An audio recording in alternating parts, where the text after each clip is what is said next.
Hey everyone, this is Ben from the Gorge with Ben and Sara, and you're listening to the BS Podcast Network.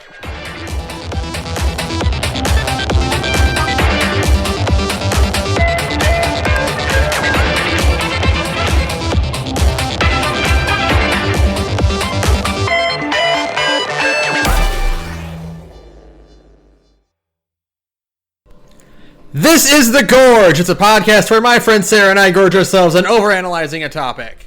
The Gorge is brought to you by Patreon. That's patreon.com/thegorge, where for just $5 a month you gain access to not one, but two podcasts. $5 gets you Takeout, a monthly commentary track where Ben and I watch things instead of playing them, and we talk over it, because sometimes we don't feel like working hard. And $2, only $2, gets you That's Hell You're Walking Into, a series where Ben and I hop on a plane and find ourselves in the Las Vegas singularity, where we fight some hot girls in bikinis with swords, and I answer Ben's question about what the fuck is going on in the extended Nasu-verse. It's great. If you think that sounds like a good time, and it honestly, it's always really fun. Head on over to patreon.com/thegorge and kick in however much you can. We always appreciate every bit. And hey, if you can't afford anything, tell your friends. Yeah. And special thanks to our patrons, Steel Condor, Niharbat, Red Lantern Reviews, Holy Star 64, Neon Hellcat, Patrick Perez, Roddy 1/2, House of Toby 27, Saturn, Alice Marks, Shia, Otzi, Magus, Aquamancer, Jack, Liam Lane, and that other one dude. Eventually, this list is going to get too long for me to read, and we're going to have to set up like a special tier. We're just going to have to put it at the end of the episode instead, because otherwise we got a bunch of names front loaded. But hey, in the meantime, thank you all. We love you very much. Yeah. So Sara, what are we talking about today? Today, we love to strike when the iron is ice fucking cold. To talk about Final Fantasy VII Intergrade, the DLC that came out back in June. That's not that long ago. For how short it was, you know. Yeah. It's fun. Frankly, though, there wasn't like a lot of talk about it on the internet. That's partly because you can only get it on PS5, so a lot of people just can't play it right now, which sucks. You know, thanks Sony. Really looking forward to all those scalpers. But hey, if you can't play it, go watch it on YouTube, and then come back here and talk to us, or listen to us talk about it. Or talk to us if you want to like dive into that like parasocial relationship. Oh, that's true. Aspect of like podcasters are my friends kind of thing. Or you could literally talk to us by joining our Discord. Yeah, that too. Which is slightly less parasocial, so you know, it's fine. So Ben, you, before we started recording, you were like, I have a lot to say, so I'm going to let you open the discussion. So I'm going to start this off with my first big thought, which is, boy, I really hope that Remake 2 lets me just play as Yuffie full time, because I liked her more than Cloud. I like Yuffie probably the most out of anyone other than Tifa. I'm really looking forward to having Yuffie on the party in Remake 2. Because I'm really looking forward to just having Tifa and Yuffie in a party together and just kind of constantly dishing out like high dosage of DPS. It's gonna be great. She was like amazing in this game. She's incredible. Yeah, it's just, it's so sleek and so fun and so fast and satisfying. She has one of like she has a move that when I performed it, I was like. This is going to be in Devil May Cry 6. Which one? And it is when you throw the shuriken out, and then in order to retrieve it, you don't just pull it back. You dash toward the enemy it's attacking, and you can continue your air combo from there. Yeah. That's going to be so a move that Nero has in DMC 6. Yeah, he's going to use his grappling hook to do the same thing. It's going to be incredible. Or if what is it? Dante's that's the round trip, right? Where he throws the sword. Yeah. Yeah. If Dante has a round trip in 6, then he's going to throw the sword, and then go to the sword instead of pulling it back. Yeah, go to the sword instead. Absolutely. I'm really hoping 7 Remake 2 has team up attacks like that, because they're cool. This like they're always cool. We said it a lot, like in the demos and stuff. Like this felt like them testing the waters for like team up attacks. Yeah, they're testing team up attacks. They're who knows what else? Maybe in Remake 2, Red 13 just still won't be playable, but he'll have like a Sonon style kind of thing going on, which I would be okay with, you know, because like kind of working out how to make like a dog character playable, I think is a thing that a lot of people kind of bump up against. So if they did this instead, I think that would be totally cool. And then you could do team up attacks. Everybody would have their own team up attacks with Red 13, which would be amazing. So we'll see. Like I'm trying to be positive to begin with. Not trying to immediately go into like my griping. So instead, I'm also gonna say like, hey, it's super bonkers to play this, and be like, they remade Final Fantasy VII.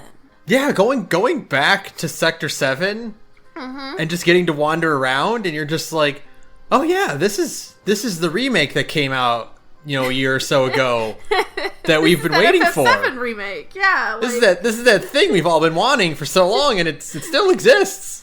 It's still really weird, like that it exists. I see pictures of it on the internet, and I don't really like absorb that they're pictures from the Final Fantasy VII remake.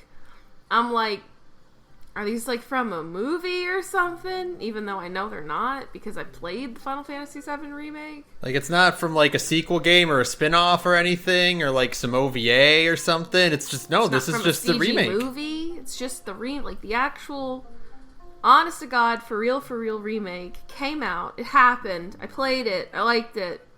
And then it got DLC, and it's like, oh, it's weird, right? Like, that is the primary feeling that I had the whole time. And maybe it was because, like, I hadn't really played the 7 remake like, since last year, Yeah, since I beat it. Yeah, and then I kind of played it off and on again, a little bit in 2020. But since, the start of the year, I hadn't really had a reason to play it. So, like, going back to it, you're just like, this is weird. I'm playing this game again, and it's so... This is gonna sound so stupid. It's so Final Fantasy VII. Like... They crammed a lot of Final Fantasy VII into this Final Fantasy VII game. I know, amazing, right? It's weird. It's so weird. It's crazy. So like I play it and it just washes over me, and I am transported back in time every time I play it. It's very strange. It is extremely strange. To just like look at everybody and look at Sector 7 and look at Midgar and be like, hang on. This is that thing. This is the thing. I know it's so stupid, but like that is literally, I mean, because I've been playing Final Fantasy VII since I was a 12-year-old girl. It's just so ubiquitous with like, the culture, and it's so familiar, and now you're seeing it in this different perspective, and you're just like, oh wait, no, this is the thing. It's real, yeah. I didn't dream this. It actually happened. The Final Fantasy VII remake came out, and then like we moved on with our lives. Like the world didn't end. I mean, the world might have ended. I think the world is in the slow process of ending as a result of the Final Fantasy VII remake, now that I think about it. But like, I didn't die immediately afterward, like I kind of always expected would happen. And then I lived long enough after the Final Fantasy VII remake came out to get mediocre DLC. And then with the hopes that like a part 2 will be coming out, and it's just like, oh yeah, they're working on the game that we want to play. The video game. Yeah, they're testing out systems in this game, and super obvious. Yeah, super obviously. Good or bad. But yeah, I really liked playing as Yuffie in this game. She played great. Very distinct, different from all the other playable characters in second Remake, so, She had a lot more, mobility in the field. Mm-hmm. Like, you're swinging on stuff, you're walking on beams. Mm-hmm. It loads a hell of a lot better, which is great. Thanks, PS5. Incredible. It looks amazing. Like, that's the other thing that I just spent, like, the whole time watching this. It's like I'm watching these cutscenes, I'm watching the game itself, and I'm just like, wow. Video games look like this. Yeah. Okay. They just casually look like this. That's just what they do all the time now. And they fixed the texture problem that all the NPCs had in the PS4 version. Yeah, where everybody looks like a really bad Witcher NPC. Cloud's door has a texture on it finally. Cloud's door has a texture on it. The NPCs kind of look like they belong in the same world as, like, the main characters, which is really important. Mm-hmm. Because that's always, like, a really funny thing to play the Final Fantasy VII Remake and be like, boy, one of you got a whole lot higher resolution textures than the other one. It's a little. Never guess who. It's a little less, like, obvious who the main characters are. It's still pretty obvious, but yeah, like, of course. But that's just main character syndrome. Of course. It's a little less obvious that, like, they are not part of this world that you live in. Right. It's a little obvious. It's less obvious that one character model got way more money than the other character model. You know what I mean? Which is good. It's a little bit more cohesive now. And excuse you over there. Sorry, that dog make a comment at me. Yeah, it's so just like the animations, and of course it's running like extremely smooth because it's powered by the PlayStation 5. While facial animations look gorgeous, the art direction of the actual game itself is still extremely solid. It's not. This is kind of a point against this DLC. It's not that visually distinct from the main game. No, I mean, you are just going to the same areas. You literally go to pretty much all the same areas you've been to before. And it's like, okay, you could have done something, like one thing a little different. Like, I guess technically the advanced weaponry labs are that, but like, no, they're not. But it's still Shinra HQ that we were at, like, the same assets were used in a different area. Yeah. But and without any of the, like, gloss and glamour of like the facade of Shinra HQ. So it's like, oh, okay. Yeah. Yeah. It's kind of like I'm a little iffy on this one. Again, I mean, it was just like a piece of DLC, and it was also there to just kind of get the game, like, running on PS5 at PS5 fidelity. But it was this DLC exists to motivate you to upgrade to the PS5 version for Remake 2. Yeah, that's pretty much it. Hopefully they'll only do a PS5 version for the Remake 2. I think they're definitely only going to do a PS5 version of Remake 2. I really hope so. I hope by the time Remake 2 comes out, the general public will be able to obtain PS5s. That'd be really nice. I think the PS4 is like already dwindling in the amount of, because like they made a really big push for cross compat, but I think it's really declined like super recently. Yeah, they're not doing as many, but I mean, like, they announced that they're gonna put Horizon Forbidden West on the PS4 as well as PS5, and like, but like, get it? We've crossed the threshold of this is a PS4 game that we're putting on the PS5, right? And it's now gonna be, here is the PS5 game, and also you have an absolute dog shit PS4 version. Oh, yeah, it's that part of the generation where we're starting to see that. It's like Shadow of Mordor all over again. Yeah. Or Persona 5. Yeah, exactly. It's like, okay. Or the worst one, this is a little bit obscure, but Spider-Man Web of Shadows on the PS3 and Xbox 360. Oh, really? Had a PS2 Xbox version. That was a 2D side scroller. Oh my god. That looked and had the UI of a fucking Xbox Live Arcade game. Oh just no. Okay. Absolute awful. And Dog shit. That's what Horizon Forbidden West is going to be on the PS4. Yeah, I'm really worried about Forbidden West. So we'll see. I mean, I get why, because like nobody can get a PS5 right now. But, you know, I guess if you're playing on a Pro, Forbidden West won't be like agonizing to play. God help the man playing that game on a base PS4. Well, you can't, because your PS4 would just take off. It's true. Like the fan would run fan would run hard enough that it would just lift off and fly out of your room. Go straight to the moon. Yeah, absolutely.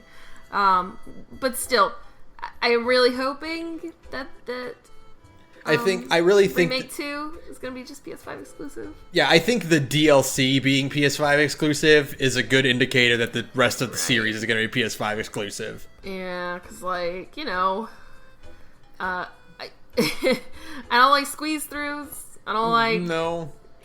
I don't like that stuff. You know, there's, like, one fake-out squeeze-through in this game where, like, Yuffie ducks under a thing to... like, go into the next area, and, like, that was hiding, like, a 1 second load, you know what I mean? Yeah. Because PS5 still has, like, you know, it still has to load things, but it's just loading them much faster. But yeah, like, Yuffie ducks under a thing, and she finds herself in, like, a new area, and it's like, oh, okay, that was a load. Like, I'm okay with that. You can do more of that, that's fine. But yeah... there's a lot of like really like gorgeous stuff on display in this game. Yuffie herself like is at the very top of the list. Like, what a fantastic model, right? Yeah, what a great redesign Yuffie got. An immaculate reinterpretation of that character design from like the 1990s. It could have looked dated and doesn't. I didn't notice that she was wearing sneakers at first. Oh yeah, and that's adorable. It's so cute. She's always wearing sneakers. Really? So I thought cute. she wore like you know sandals in the original, or like boots or something. She's still wearing her. I mean, that's the same thing she had in the original. Is the slacky, you know, the slack socks and sneakers. Huh. Yeah, it's super cute. Oh yeah, it's great. Her whole like for everything that kind of grates me about this DLC, and we'll get to that.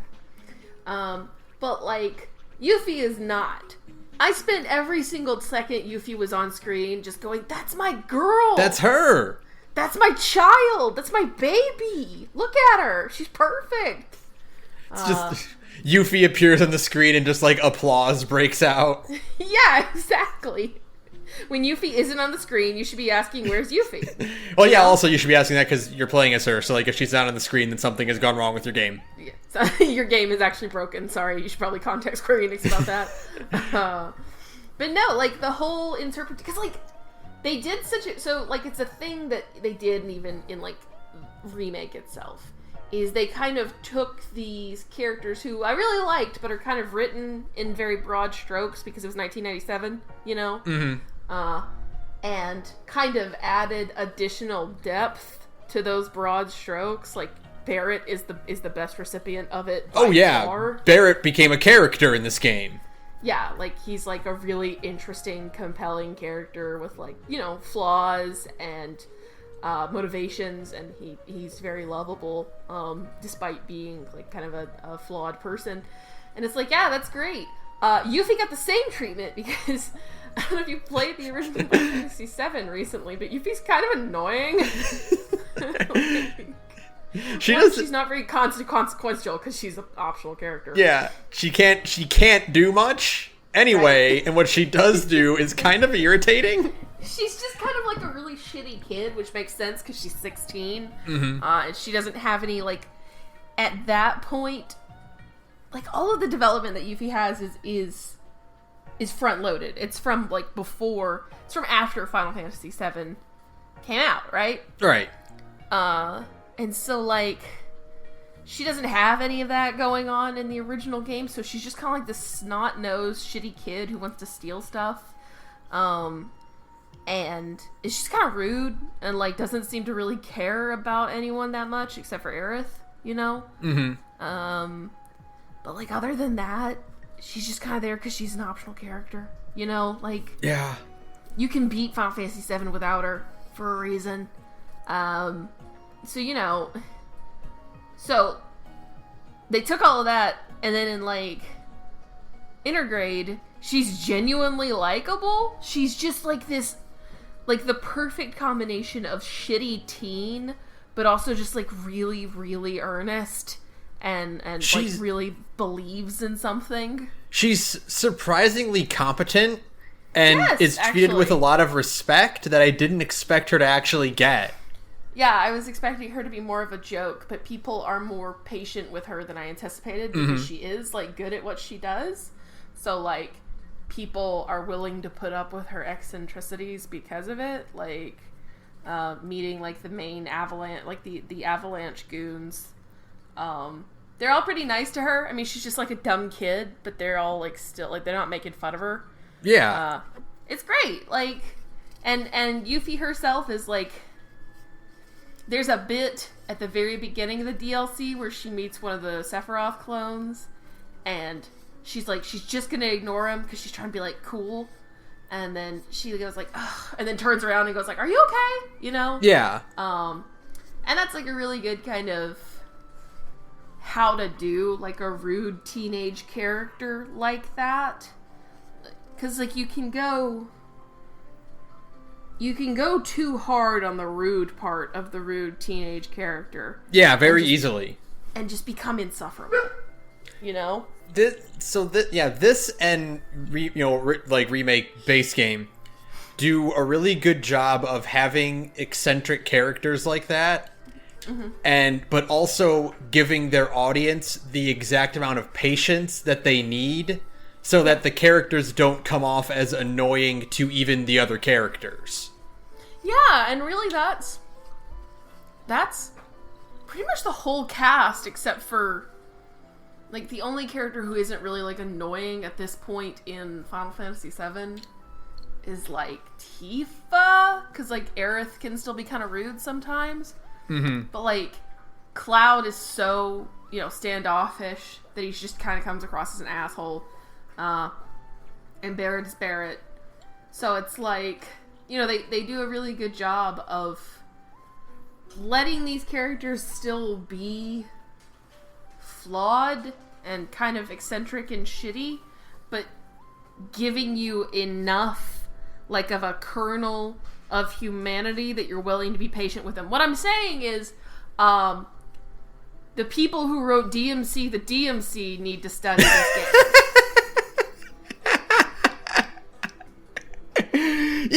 Yeah, that's correct. That's correct. You know? Like, these, like, people who write, like, really, really rude characters, but don't give them any, anything to back it up. Qualities. Like, any redeeming quality. The other thing that comes to mind is, the protagonist of Yick. Oh, yeah. You know? Like, these characters who are, like, clearly the point of that character is that they suck, but you gotta give me something to latch onto that I like, you know? They need more. Like, it's you know, again, we compare it to the idealized version of this, which is the cast of Tales of the Abyss. Yes, exactly. Where everyone sucks, but you get enough kernels of, but do they? And then immediately go, yes, they do. But do they? And then they just do that again for 45 hours. And then it's frequently enough that you go, oh, but do they suck? Oh, they do, actually, no. Oh, but do they? Yes. And you're just in that loop forever. Yeah. Until the very end of the game, then you're like, wait, none of these people suck. I love all of them. You're like, except for Jade. You're like, no, but Guy doesn't suck, does he? And then Guy pulls a sword on Luke's dad, and you're like, maybe he does. No, he doesn't. He's totally justified. Yeah. We're losing the thread of this conversation. The point is that this remake and Intergrade do an amazing job of taking these characters who existed primarily mostly as abstractions because of limitations of writing. Sure. And rounds them out in a great way while keeping those eccentricities, and also encourages the audience to find those eccentricities endearing because the characters they interact with find them endearing. Yeah, and, these people are kind of like weirdos in like a really kind of beaten down and very tired society. It's hard to be like a weirdo when you kind of live under the grind of the capitalist hellhole. Mm-hmm. You just kind of like keep your head down and keep going, you know what I mean? Yeah. So like their weirdness is so, it stands out super hard against kind of and I guess you could make an argument that's why their character designs are so what they are in comparison to the rest of the world. Is to be like, yeah, these are like people who are actively trying to live a different life versus like everybody else around them. And that comes through in all of their character flaws as well. I mean, it's also just because they're main characters, but the Final Fantasy VII is a game about living in the shadow of capitalism, so you might as well just roll with it. Literally, they live underneath in the actual shadow of capitalism. Yes, plate. Yeah, the physical shadow cast by capitalism. Yes. Do you get it? The plate is a metaphor for pizza.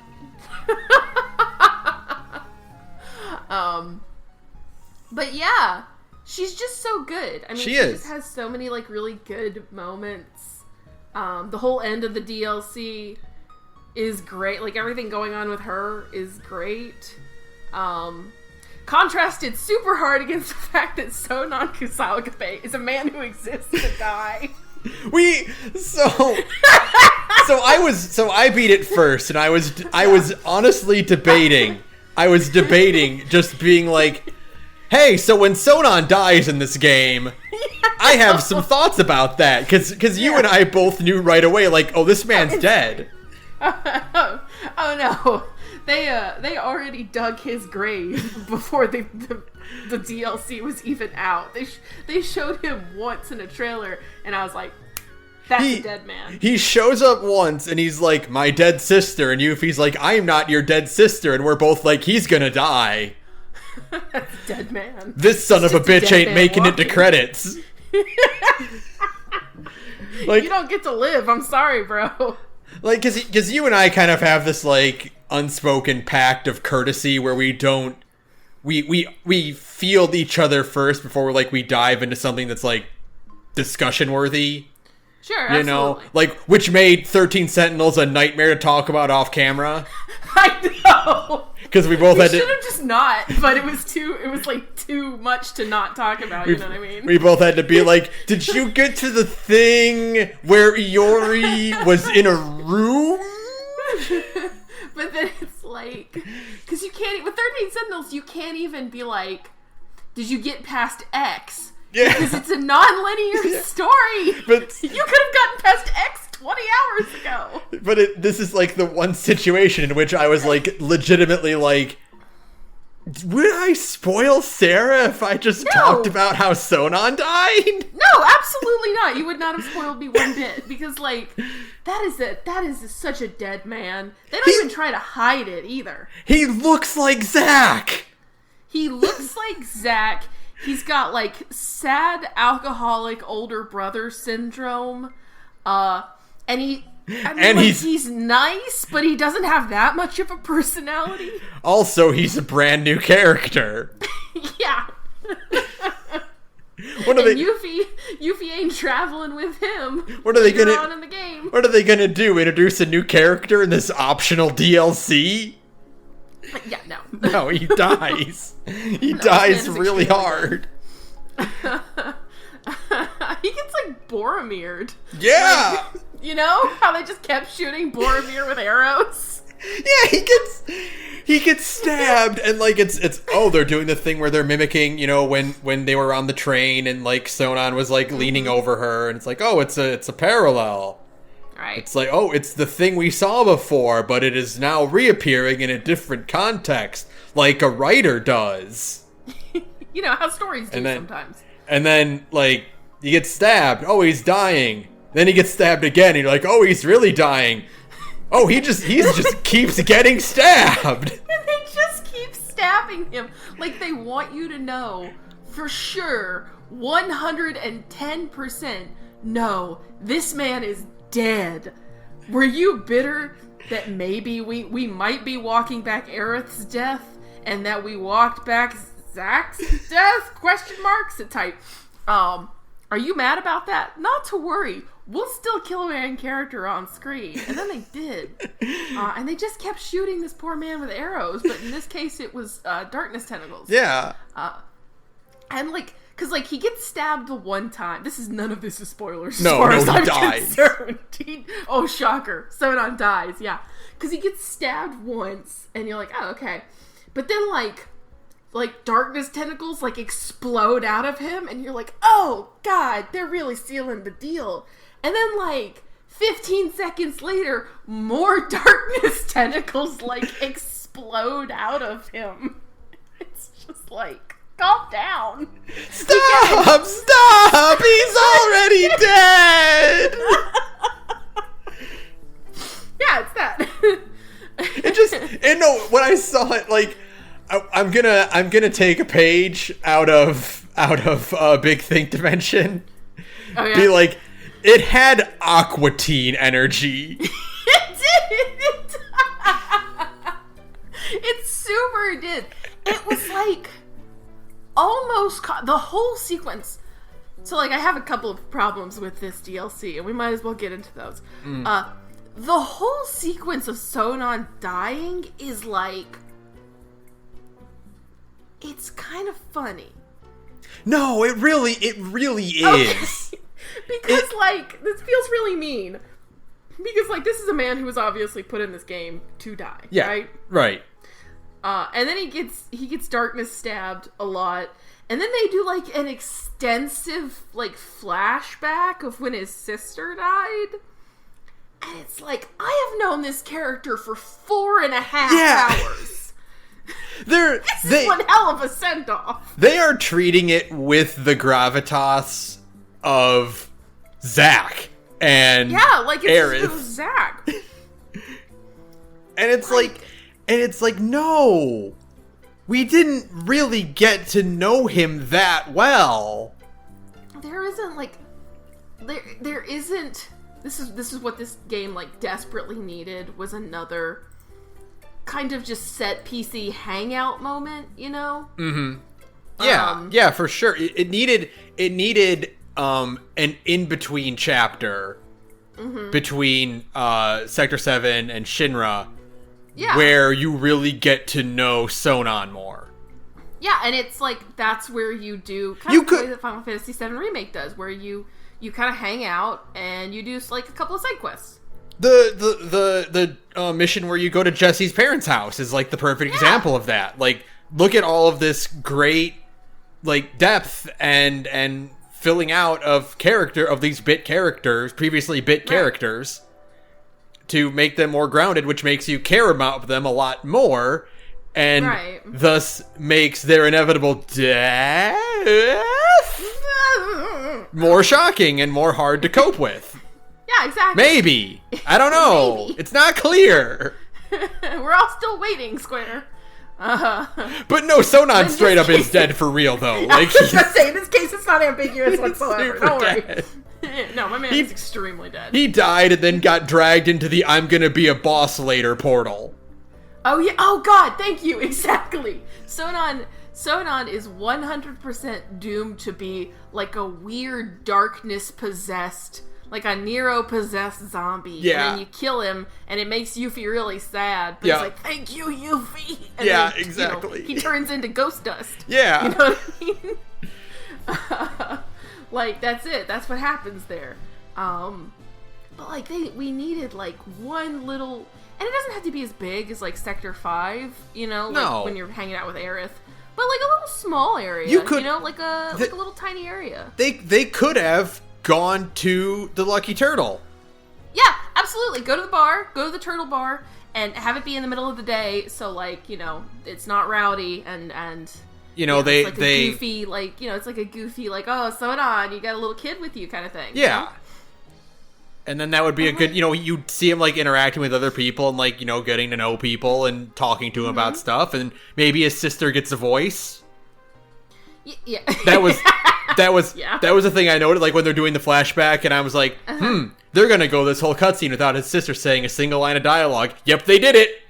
Yeah, they did it. They're not gonna pay a voice actor for that. They didn't even pay to give that girl a different face. Nope. That's just Yuffie's face. Just Yuffie in a different outfit. and a slightly different haircut. Yeah.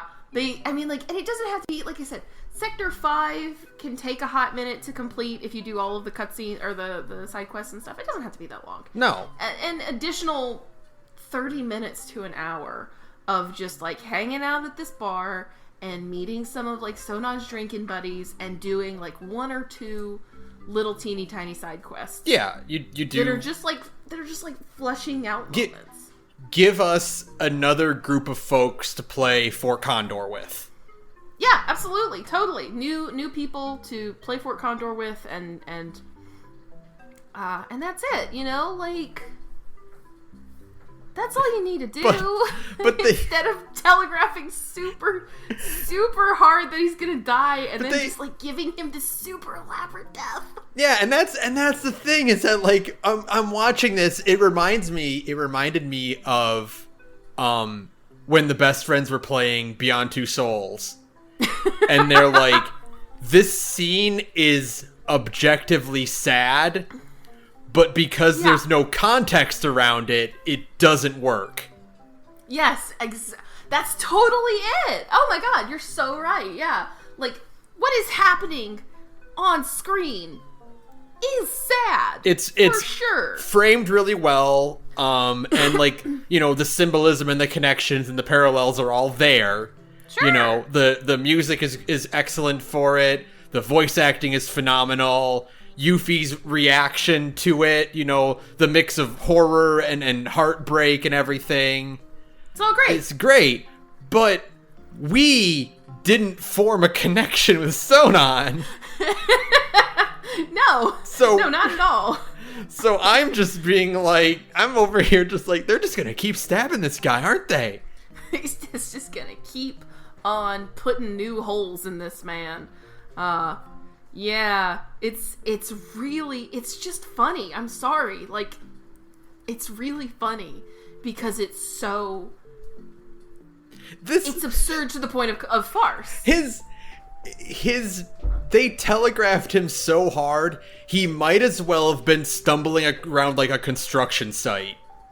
Like a baby in a cartoon, you know? Yeah. Just, like, constantly sidestepping bear traps and things. just barely moving out of the way of, like, a falling pane of glass or something. Avoiding the piano. This motherfucker was more telegraphed than a Final Destination character. That's exactly what it was, though. Is you're just, like, watching this poor guy, just counting down the seconds. I know. For when he's gonna get got. And it could happen at any time. Like, you don't really need Sonon. Like the team-up attacks are good, but Yuffie plays well enough on her own that, like... you don't really need him. Fucking Sonon has an automatic move that triggers that if Yuffie goes down, he gives Yuffie all his HP and MP. You couldn't telegraph this man's death any harder. You might as well put a glowing sign over his head that says, "This story ends with Sonon dying." The specter of death itself could have been hovering over behind his back the whole time, and it would still be less telegraphed than him literally giving up his HP to revive Yuffie as a mechanic. You say that, but, like, the specter of death literally did hover over this man. Like, what is Nero if not exactly that? You know, the real tragedy is that Sonon got by fucking Nero from Dirge of Cerberus. Oh, to die taken out by a jockstrap face? Like, you gotta get to the live stream, and your sister's gonna be there, and she's gonna be like, don't talk to me. She's gonna laugh at you when she finds out who killed you. Like, you didn't... Bad enough you got killed by a Dirge of Cerberus character, but you got killed by the worst Dirge of Cerberus character? The worst designed Dirge. I will say, however, I'm sitting... Okay, so, like, the jockstrap face is bad. Yes. For sure. Mm-hmm. But, like... Is it just that PS2 games were ugly? No. Is it just that, like, was it just that, like... Was that, like, Dirge of Cerberus itself was just kind of like a really ugly game? Because Nero's design almost works. Like, this game, it almost works. I think that's just because the game itself looks so good that... Just tricked me. Yeah. Because I looked at Nero and I went, no, go away. I'm just like... Maybe it's just that the fidelity did just trick me, but, like, you know, because we have actual good glowing effects and stuff now, all, like, the lights and shit on all the deep grounds, like, armor and stuff, that looks really good. His darkness, like, the effect they used, like, for his darkness trails and whatnot, that looked great. Yeah, it looks sick, right? Like, that actually looks cool, and, like, his big mechanical wings, like, they're really kind of elaborate and detailed now, and you're like, yeah. But that looks kind of cool. Nero himself, like, all of Dirge of Cerberus is just Nomura just, like... half-assing it, for sure. Oh, Nomura did a line and was just like, okay, let's go. Yeah, they were like, oh, I gotta draw how many more characters for this what game? Alright. I know. Alright. We're really scraping the bottom of the barrel here. And then we had to go with fucking Nero. And then 15 years later, he's like, well, let's bring him back. Literally any other Sviet would have been better. Oh, if it was like Azul or something, that'd be great. It would have been It would have been justified. Azul would have been fun because he's a big monster. Yeah. They couldn't do Rosso, even though it would have been awesome because they already had a red whore. Like, sorry. But fuck, it would have been amazing if Rosso and Scarlet just like had a back and forth. That would have been great. Yeah. Absolutely. Also, real quick. I'm really, really digging the idea that Yuffie's rival character is Scarlet. I actually really hope they retcon the slap fight. I now want the slap fight to be in, but I don't want it to be between Tifa and Scarlet. Oh. I need it to be between Yuffie and Scarlet. Because if anybody would, like, realistically get into a slap fight with Scarlet, it would be Yuffie. Absolutely, right? Like, if you 100%. Because like in the remake verse, if remake Tifa got slapped by Scarlet, she would just fucking deck her, and that would be the end of it. She would just be dead. No, absolutely, that woman would be a grease smear on the floor. But Yuffie is 16 and dumb. And if she got slapped, her only response would be to slap back. Absolutely. See? I'm telling you. Slap fight's coming back, folks.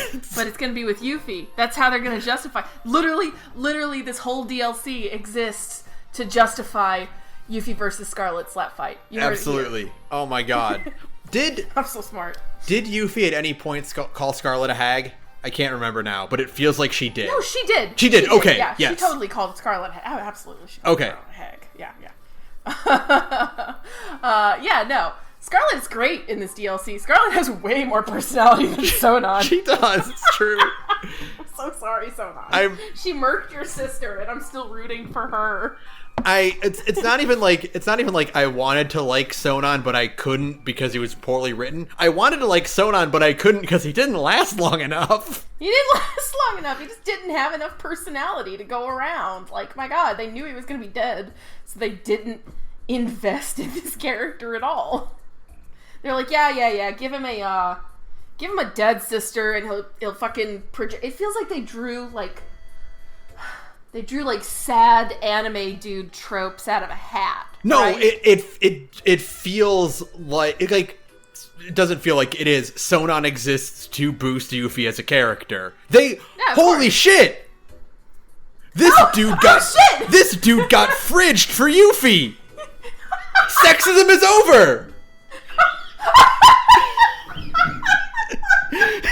We did it. We did it, folks.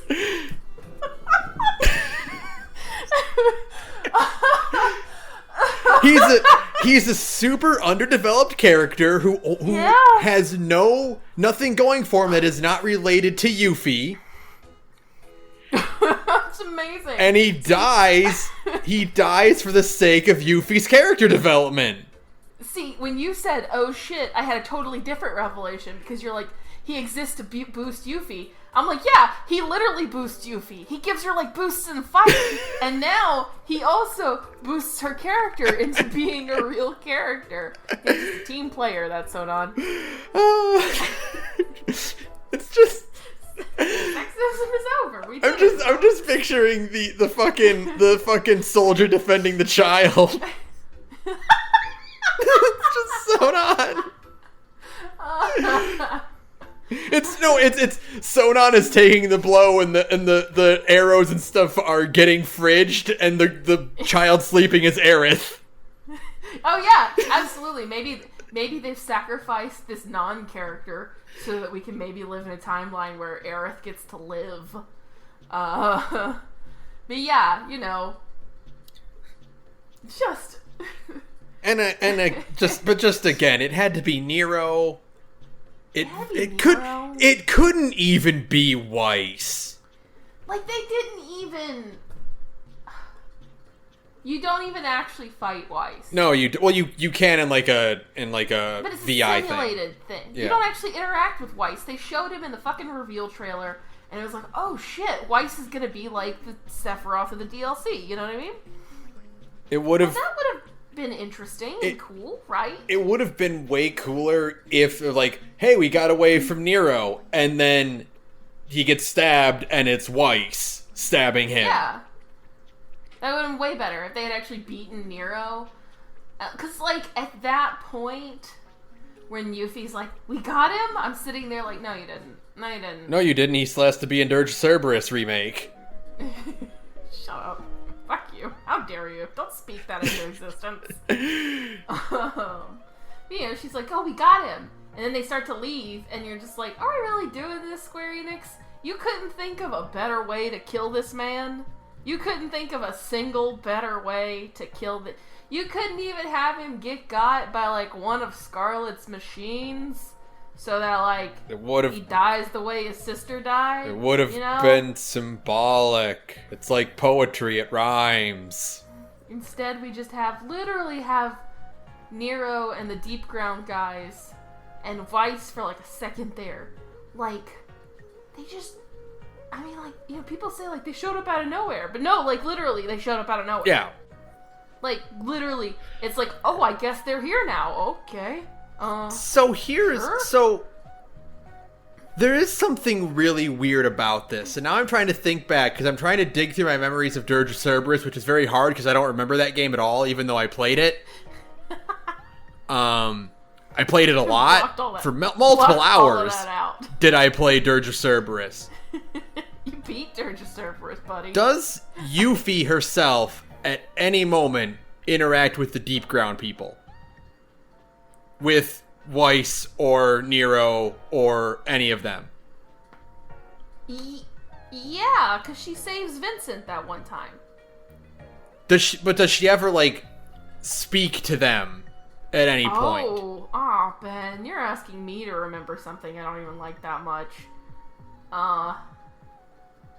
Because I don't think she does. She might. I mean, like, I'm going to tentatively say yes. Because... If only because because saying no would be insane. Because she's, like, the secondary main character of this game. Yeah, but she doesn't travel with Vincent a lot. She mostly just pops up in between battles. But that would be like absurd, right? Like, to have a major character not talk to the villains ever? That'd be stupid. So I'm asking this because if she doesn't actually ever interact with Deep Ground, then... So, one of the weird... So, did you try to go to the Seventh Heaven? No. Okay, if you try to go into 7th Heaven, a force of wind prevents you from going inside.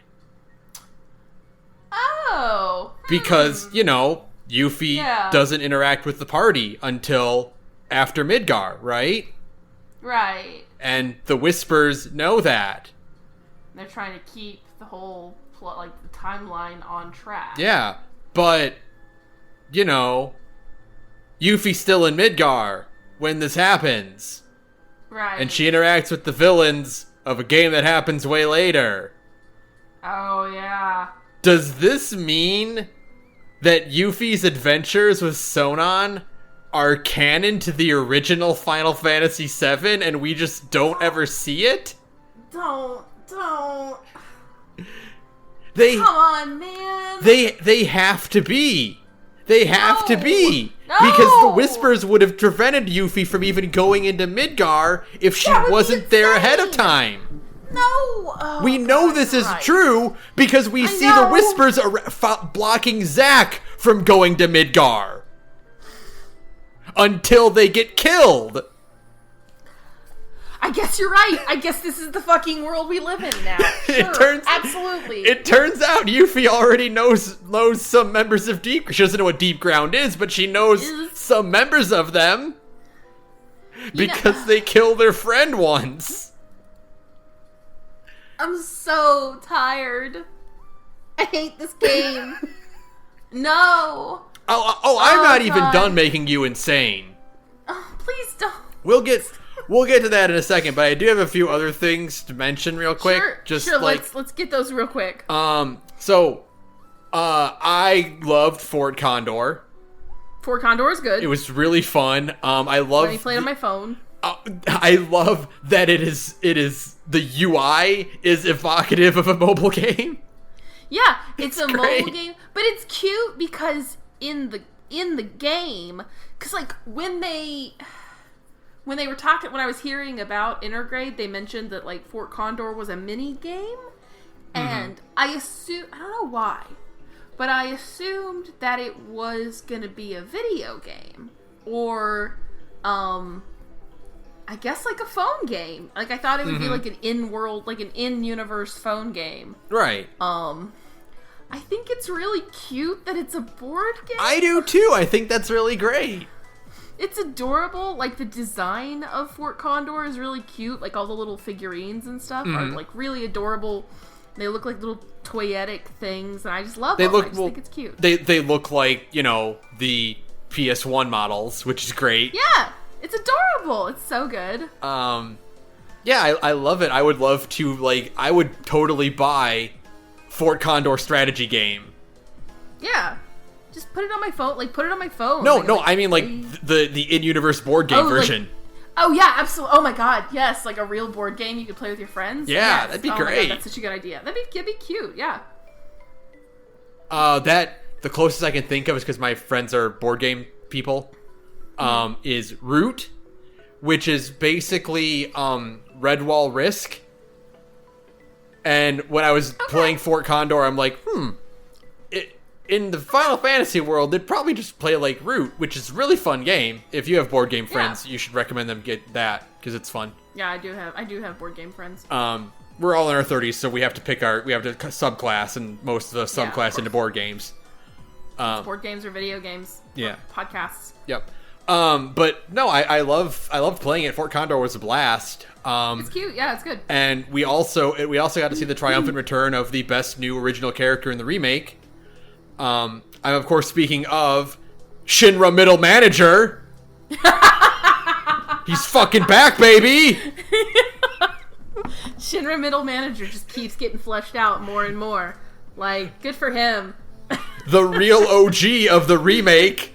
Shinra motherfucking Middle Manager. Everybody's favorite character, S tier, best boy. We love him, folks. We love to see it. 5-star SSR.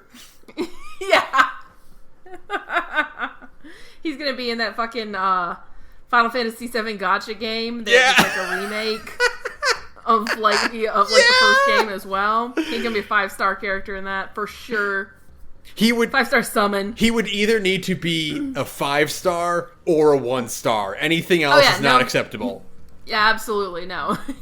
He needs to be a 1-star with like a really weird gimmick that if you exploit, you can just like sweep. Yes. Now we're in real FGO hours for sure. Oh my god, it's just a rash all over again. Yeah. I love it. But no, yeah, and I guess Roche is there too, but whatever. Hey, I was super happy to see Roche. Oh, I was. He was great. It was fun. Roche is great. I just love seeing him. I love his voice actor. He's just the best. I like the revelation that Roche is just like that with everyone.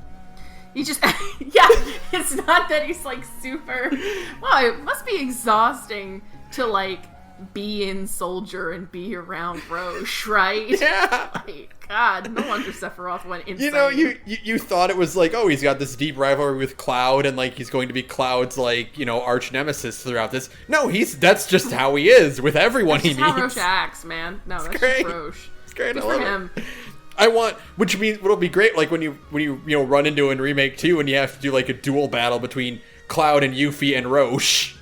Oh yeah. Oh God, yes.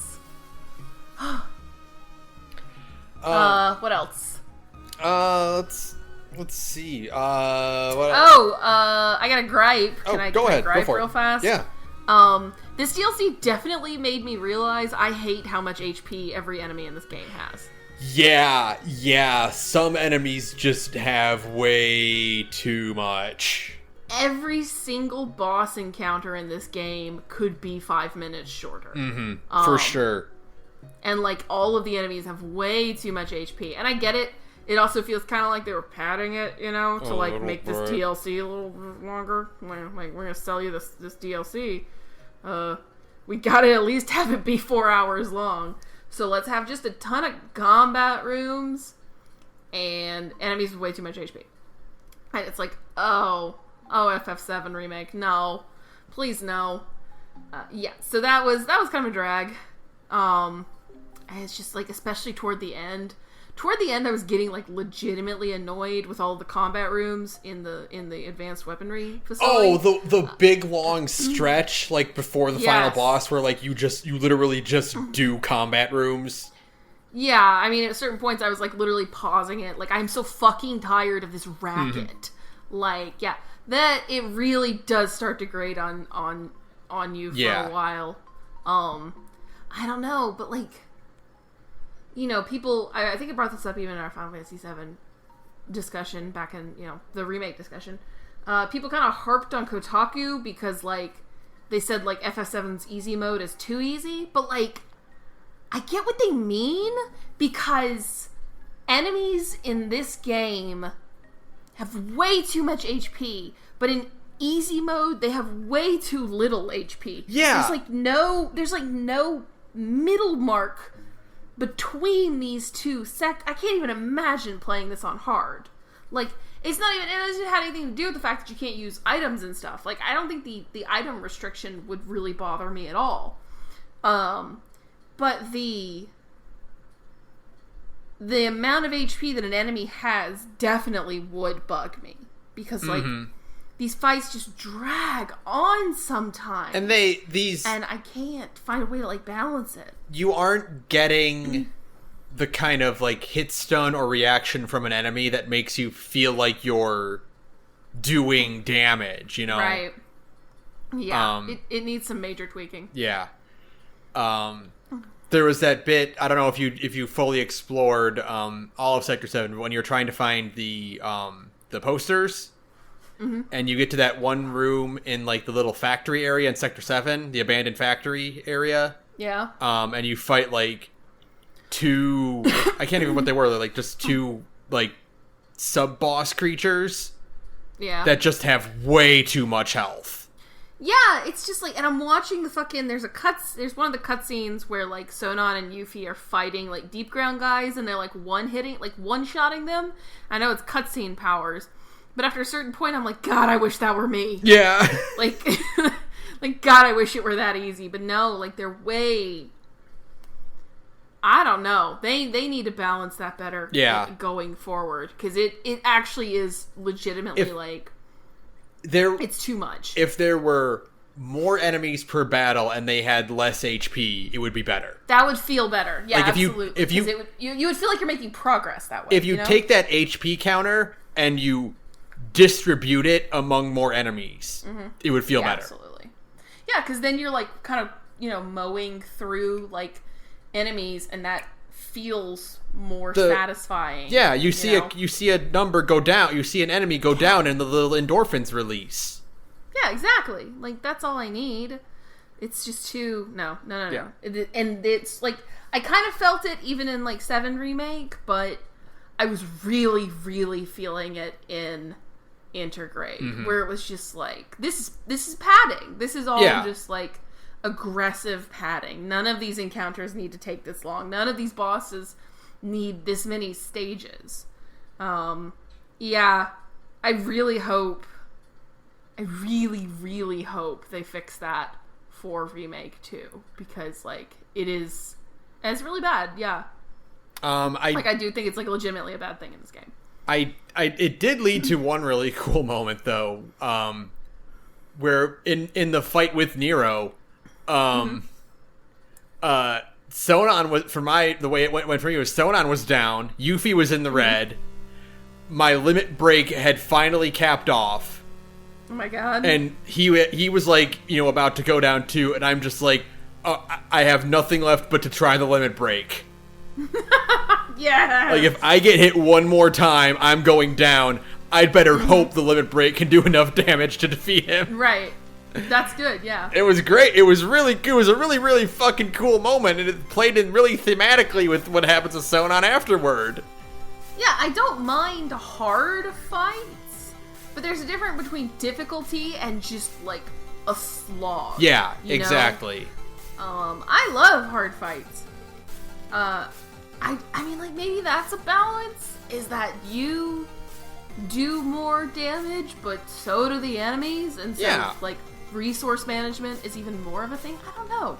But they've got to figure something out with that balancing, because otherwise, like... They just need to make it easier to break enemies. Yes, because God, yes, please. It takes too long to break enemies. That is a mechanic that exists, and is, like, obviously meant to be how you deal heavy damage, because you get that 1.6 damage, right? Yes. That's supposed to be how you get those heavy hits in, but, like, it takes so long to build up.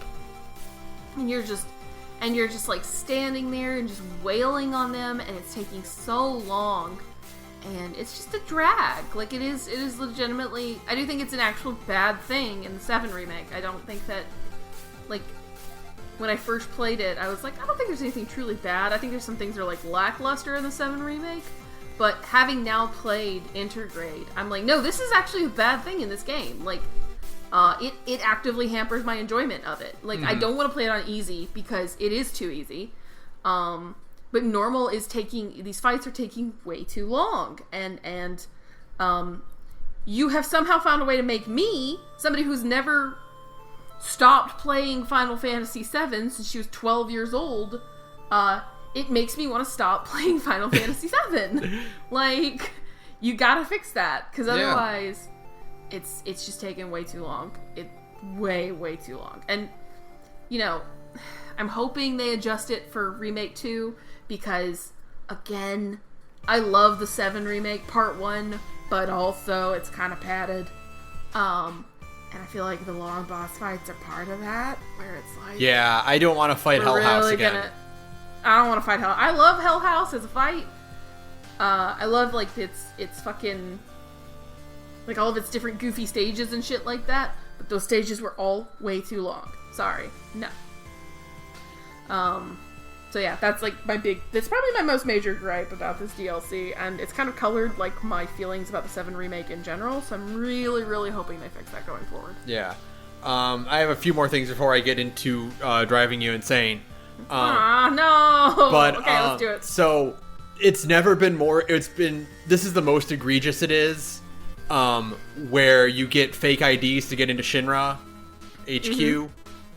For one thing, I think it's hilarious that, like, Yuffie and Sonon just got to walk through the fucking front door. They had fucking employee IDs, don't they? Look like they look like Shinra employees to you, don't they, Ben? this is going back to, this is a huge problem in Remake 1. And it's one of those things where, like, if the NPCs had a bit more going for them, it would be less bad, which is like, no one in this game ever bats an eye to Cloud's sword or to Barrett's arm. Gun arm, yeah. Like, if more generic dudes were just walking around with, like, swords on their back or, like, guns, and it's just like, oh, well, this is, like, you know, you are a mercenary or you're a security guard or whatever, and people can just carry weapons around because that's the world they live in, right? Sure. But no, Yuffie, it's like, and you could get away with it even, like, with the justification of it being like, okay, well, you know, these, like, Cloud is soldier, he's dressed like soldier, so him walking around Shinra with other soldiers is not really all that out of place, right? Right. Yuffie's ID, like, implies that she's just, like, a regular office clerk. Yeah, okay. And she's dressed like that. Yeah, okay. Yeah, it's definitely the most egregious it's ever been. Yeah. Where they just literally, like, walk, like, the fucking, so when they get harassed by the journalist, the guards just let them walk through the front door, but they stop the journo in a suit. Yeah. It's so funny. It's really funny. Yeah. And of course, I mean, like, you could maybe say that, like, they let them in, you know, because, like, then Scarlet immediately gets on the elevator. Right. And plays dumb, but, like, obviously knows immediately what's going on. Mm-hmm. So, like, maybe they just let them in. Like, maybe they just, like, you know, Scarlet wanted to fuck with her, so she just let them walk in the front door so they could, you know, fuck things up. And Yuffie failed, technically. Yuffie, like, fails in this mission. Sometimes gets killed, and she doesn't really learn anything that important other than Shinra evil. You know, there is no super powerful materia yet, so, like, you know, maybe that's it. But, like, they don't really make that obvious. No, they don't. They don't. So it just comes across as extremely absurd. Yeah, it just seems like it just comes off as, like, really negligent of Shinra's HQ security. If there had even been, like, a throwaway line from Sonon, like, why are they letting us walk in so easily? Then you would have been like, oh, they're letting them do this unintentionally, you know? Yeah, or just, you know, even like even just a line of, like, you know, I don't think we're really dressed for this, and then the audience can be like, oh, well, like, yeah, that is weird that they're just being able to walk around without, like, anything stopping them. I wonder why. Right. And then, oh, it was Scarlet all along. She knew. She's dastardly and concocted a plan to trap them. Make them fight in 800 different combat simulation rooms. She wanted to test her big robot, and then we beat it up. Show off her boobs and sit in her robot and be evil, cackle a lot, and be like, we're gonna drop the plate. You know, literally just missing, like, an Ojo-sama laugh from this bitch. You know? Could have done that, but instead it just looks kind of weird that they just kind of wandered in. Security would just let them in like that. No commentary. They'll stop the journalist, though. Okay. Sure.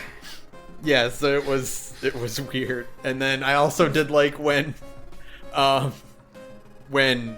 Barrett's avalanche shows up and, like, oh yeah, and then the real avalanche is like, yeah, those are those offshoot guys that we don't really want to talk to. Yeah. They're crazy. They love blowing things up. You know, it's fine. Well, yeah, they're literally just like, let's walk around them and not interact with them. Don't make eye contact. Don't make eye contact.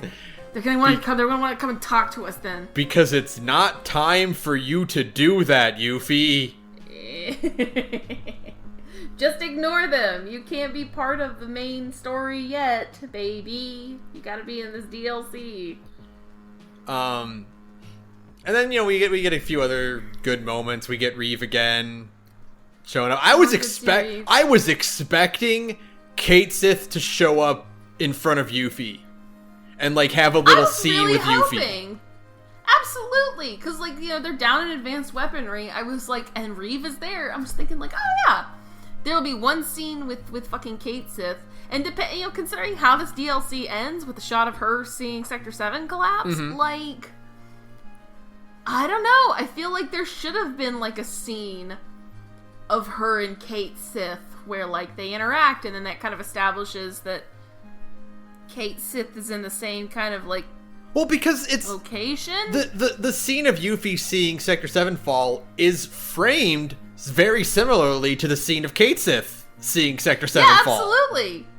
So weird. Very strange. And yeah, and it's just like, it is kind of weird that like Reeve and President Shinra and Heidegger get this scene in the middle of their infiltration, which is like, is it just a reminder that the plate's falling? We know the plate's falling because the thing starts off with saying like, hey, we expect you to have beaten the Remake Part 1 before you play this DLC because there's no tutorial. Yeah, it's very weird. So it's like, yeah, we already knew the plate fell. We literally just saw it happen. Yeah, it seems like there should have been at least like one little sequence where, I don't know, Kate Sith is down in advanced weaponry for some reason. Yeah. And like helps them open a door or something. Yeah. Like something that simple. I don't know. It's very strange. Plus, we would have gotten a chance to see Kate Sith talk, and we finally may have finally learned how to pronounce his goddamn name. I can't believe the only time we heard it said out loud in Final Fantasy is in Dirge of Cerberus when we were talking over it. We're too busy running our mouths, and we're not going to go back and rewatch or replay Dirge of Cerberus. Fuck that. No, thank you. But yeah, so there's a lot of. I really liked it because I like playing as Yuffie a lot, but sure, of course, very short. Yes. It doesn't really have nearly the amount of depth that other similar DLC packs got. Right. It introduces a few like cool new mini games. I hope Fort Condor is in part 2. Sure, have that be like Final Fantasy VII's version of Triple Triad. Yeah, but like, Sonon dies. Yuffie is absolutely devastated. She watches the plate fall, which is gonna fuck her up for sure. Sure. Her mission was a failure. Everything she did was for nothing. It didn't actually do anything. Right. Then we get a really great scene of the party actually having to walk all the way to Calm. Which is just amazing in like the context of like having played Final Fantasy VII. Like the de-abstraction of the world map is extremely funny to me. I love the bit where where Barrett's like, we're a day away, and Aerith is like, okay, so when my mom says a day, she means a 24-hour period. But I think of it as from morning to evening. So which of us is right, Barrett?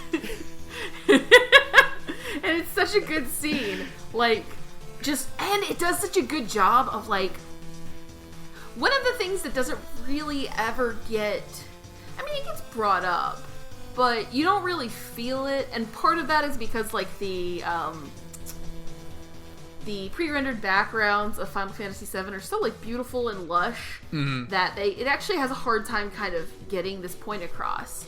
But like a background element to the world is that like all the Mako reactors are draining all the life out of the literal life out of the planet. Yeah.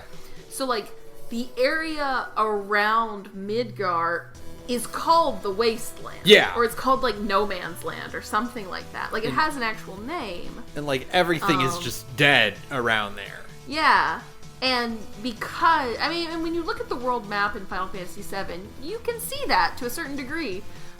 If you get in random encounters in the Wasteland, it takes you to a different battle screen where, like, it's all dirty and rocky and it's just, like, dead ground.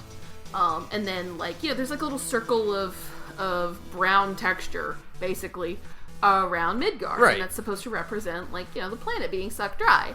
Like, it's such a minor thing that it doesn't really absorb. Right. But, like, this shot, like, the shots of them, like, walking to Calm is, like, it's like a wasteland. Yeah. Like, it's dead. It's really cool. There aren't any. It looks great. There's no trees to take shelter under. There's no plant life or animal life around. It's just the like road. The barest scrub grass, and that is it. Mm-hmm. And it's like, oh yeah. It's like a total ecological devastation around Midgard. It's like, oh yeah, that's really interesting. Because it was always there in Final Fantasy VII, but it was never represented because, again, technical limitations. Yep. But, like, now you can, like, see it in all its glory, and it's like, oh yeah, it's crazy how just, like, fucked up and dusty and awful it is. And, I don't know, I was, like, looking at that in my brain, I was like, man, it's like, wow, it's really fucked up around Midgard. And then my brain went, that's the wasteland. Yeah. And then my little girl self went, oh my god. Suddenly, a connection is formed between two thoughts. Yeah. The synapses are there now, and it all makes sense. It's really good, yeah. So, this is a little small thing. Yeah, and then I love that whole sequence. Yeah, it's great. You get Aerith and Tifa trying to hitchhike properly. Yes. Learning. I love that that Chocobo Bill would have literally just kept driving if Barrett hadn't jumped in front of that truck. Yeah. Like, he was for sure about to pass all of them up. Yeah. Barrett singing the Chocobo song while the Chocobo is, like, nudging against him. It's really good. Yeah, all of it's, like, it's really good. Barrett is such a delight. Oh, he is, definitely. In 7 Remake. He's such a good character in the 7 Remake, because he's just so much more fleshed out and so much more fun and likable. But, like, his, like, all of his animations and his characterization, I mean, he's just, like, the best part. He's the best part. Yeah. It's amazing how much fun he is. And yeah, I love that whole scene. It's so fun, and the little shot of them, my heart, when they actually show, like, that distant shot of Calm. Yeah! Oh my god! It's like, oh shit, that's Calm! And I was, like, staring at it just as hard as I possibly could. Like, try to pick out the details, That convinces me more than anything that part 2 is going to open on the flashback. Oh god, yeah, I really, really think so too. Because it would be the perfect way to open part 2, is to just cold start with a flashback, and then once the flashback is over, then it's like, oh, okay, now we're in the game. Yep. Like, we're in the present. I just think it'd be amazing. But yeah, it's just like, I was, like, staring at Calm in the distance, and it looks like Calm, even though it's, like, super far off, because Calm is, like, a little, just, like, a little hamlet with, like, white buildings with blue roofs, and that's exactly what it looks like in the distance. Oh my god, yes! There! So, it's there! We're almost there! Of course, it won't be till, like, 2023 oh, at yeah, this rate, of course. before we even get this fucking game, but, And it's just so fun. And then we go insane. And now it's time to go insane. All right, so Sarah, Yeah, here's my question for you. Oh god. When does the Zack scene take place?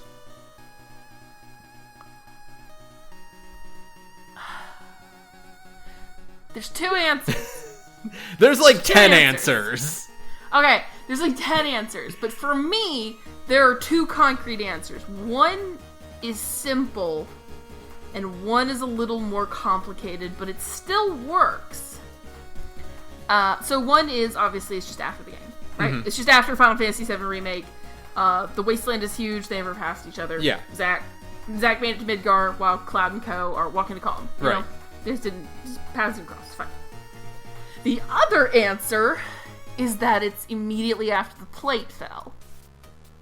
Because, Zack opens the door and he's like, I'm back! And the people are, like, it's a bunch of people who are, like, really freaked out. And my brain just assumed that they are Sector 7 refugees. Right.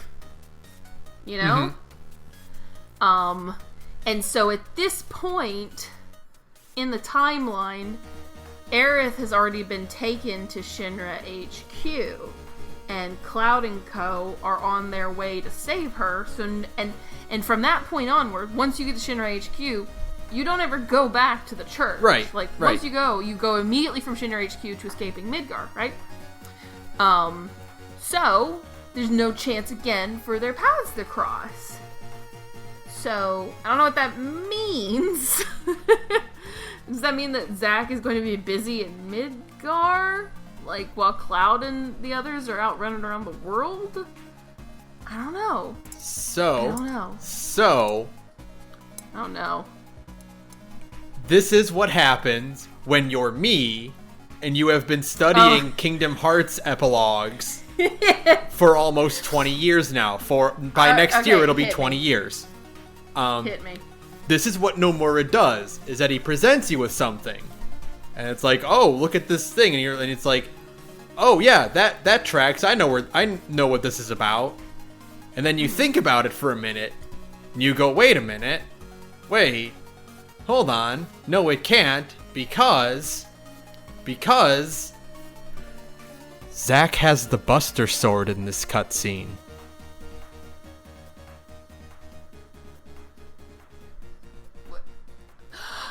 What? Zack has the Buster... I went back and rewatched it to make sure. Zack has the Buster Sword in this cutscene, which means... Does he have it? Does he have it at the end of Final Fantasy of like Remake Part 1? Yes, he does. Because remember, he's standing there. He's leaning on it. That's right. When he's holding it. That's right. He's leaning on like, when he's that's all there is. Yeah, when he says was that all them, he's leaning on the sword.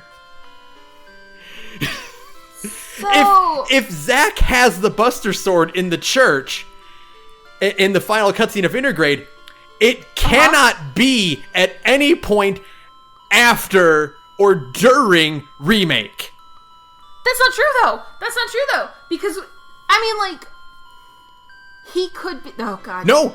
You're right. You are making me say he can't. It could be like an alternate. But I mean, like, he has the fucking Buster Sword at the end of Remake, right? Which is set before Remake. Yeah. So like. But this cutscene can't take place at any point in the timeline, because anytime Aerith is not at the church, she's either being kidnapped or with Cloud, and Cloud has the sword.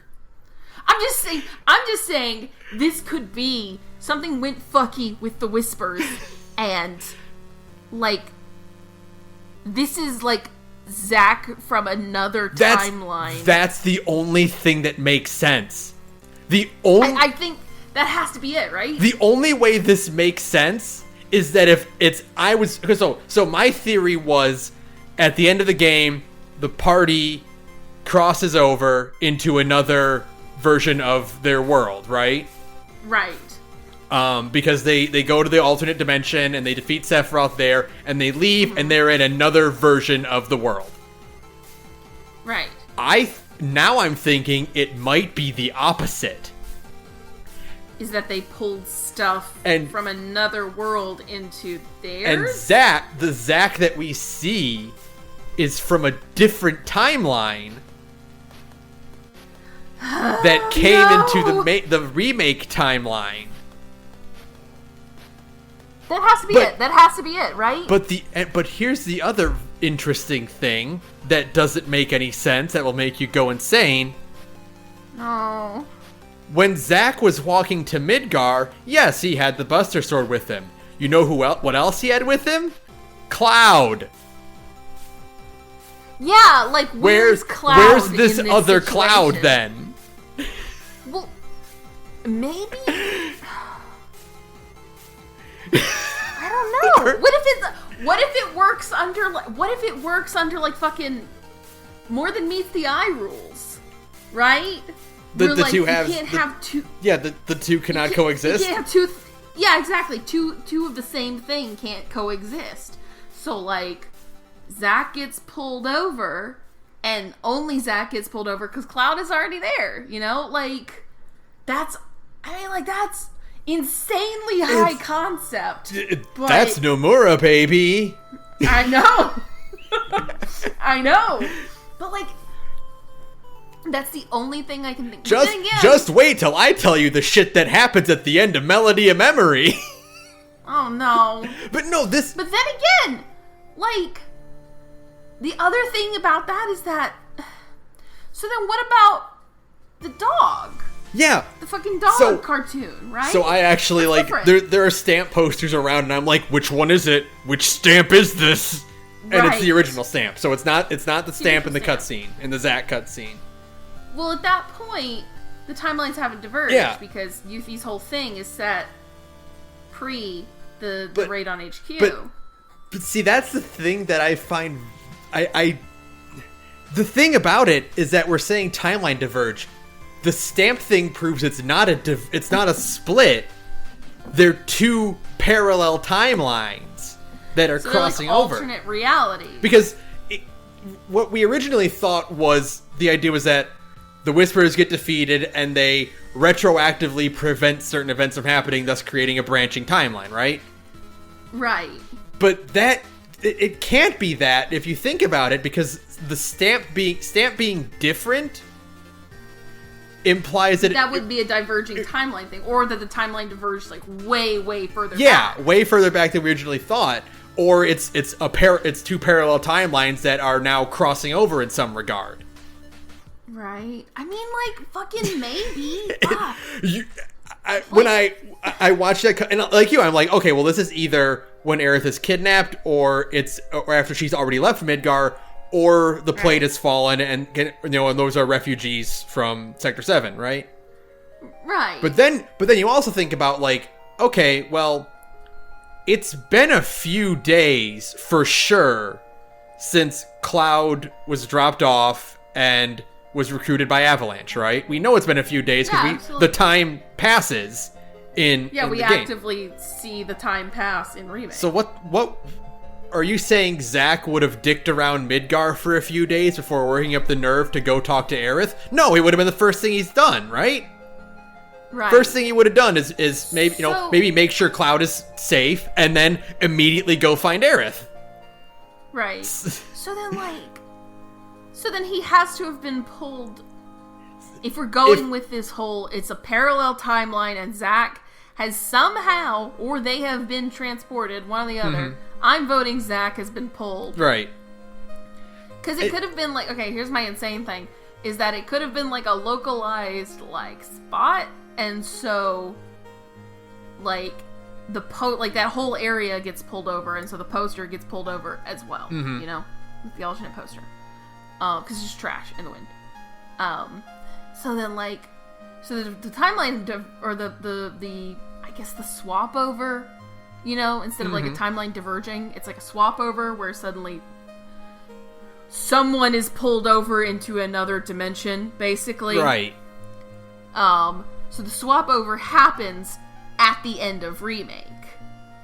And because time gets fucky, it just kind of happens to reach sort of back in time in the timeline to grab Zack for some reason. It makes me think of that shot. And originally, you would think the shot at the end of Remake is symbolic, right? It's Aerith and Cloud are leaving Midgar at the and then in the same shot you see the image of Zack and Cloud entering Midgar, right? And it's it's bookends, Right. Now I'm thinking, no, those two did happen at the same time. Oh. And that's the point where the timelines kind of tied themselves together. And it would also explain why Zack doesn't notice anything odd until he opens the door. Because, like, if any sort of time, like, if Zack had just kind of, like, hung around Midgar to work up the nerve to go talk to Aerith or whatever, he would be aware of the reactors exploding or the plate falling, right? Yeah, absolutely. The fact that Zack, who is, as we know, is a good, heroic dude, has no concern or, like, mention of those events means he's not aware of them. Right, yeah, like he just got into town and the first place he went is the church. Right. So, the only way this makes sense is if he somehow managed to skip over all the events of Remake and end up at the church. Oh, Ben, okay. Have you rewatched the ending of 7 lately? Because I haven't. Did you rewatch it, like, getting ready for this video? I mean, I rewatched it, like, a little while, like, not recently, but, like, I checked in on it, you know, a little while back. So after Zach does his whole, like, that was it, like, because I can't remember, does he get Cloud? Like, does he go pick up Cloud? You know, because, like, Cloud is ostensibly laying comatose on the ground somewhere nearby, right? Like, yes. In that last cutscene, Cloud, like, when they cross paths like that, quote unquote cross paths, right? Cloud, he's got Cloud on his back, like carrying him into Midgar. Oh God! So then, where is Cloud? Like, second Cloud, yeah, the other one, the one from Zach's timeline. Oh God, I forgot about that. Oh no. Oh, what the fuck? Like, you know what? I'm actually pulling it up right now just to double check for sure. Just go slide through that right quick. Cause then, like, where the fuck is that Cloud? Did he just? I guess he could have just dropped. Yeah. Okay. So is there like a second fucking Cloud? I have it pulled up right here. Zach has the Buster Sword on his back, and he's got Cloud around his shoulder. Like, he's got Cloud's arm around his shoulder, dragging him to Midgar. Where did he go? Oh no! I didn't think about that. Oh, fuck. Because what you would think, like, if you were to remove the Buster Sword from Zach's back in the remake, the Intergrade ending, the timeline is Zach drops Cloud off with Tifa and gives him the sword for whatever reason, and then, I don't know, maybe he gets caught up in something else and somehow manages to avoid all of the shenanigans that happen over the next few days. Then goes to try to find Aerith, and she's gone because she has already left town, and da-da-da-da-da. Right.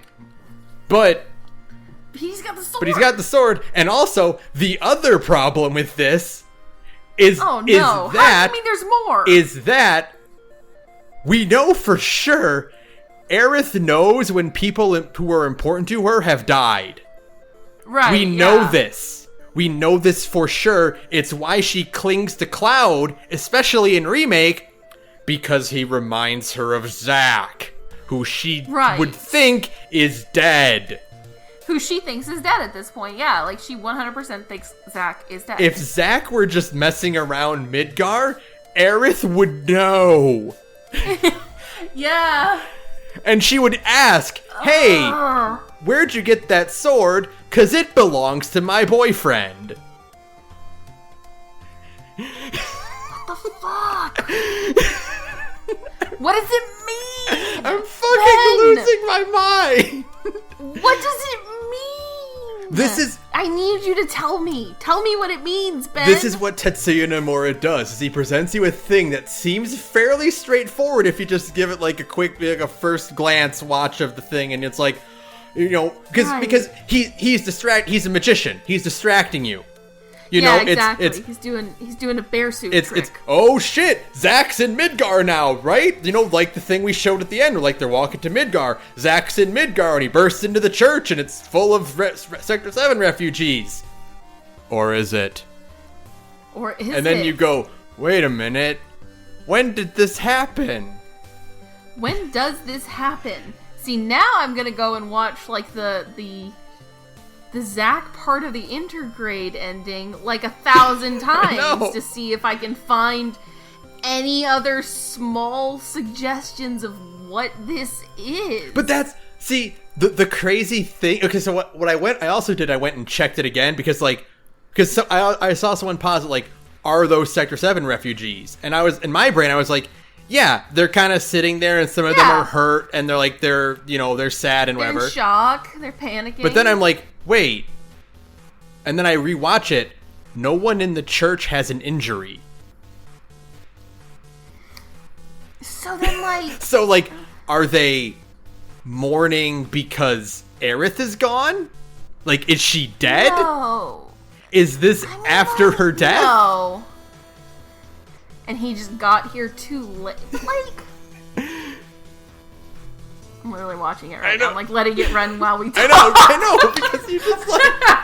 Because I'm like suddenly, I feel like I'm going insane. I'm like looking for any kind of detail. By the way, just as a side note, I complained about Zach's new voice actor at the end of Remake.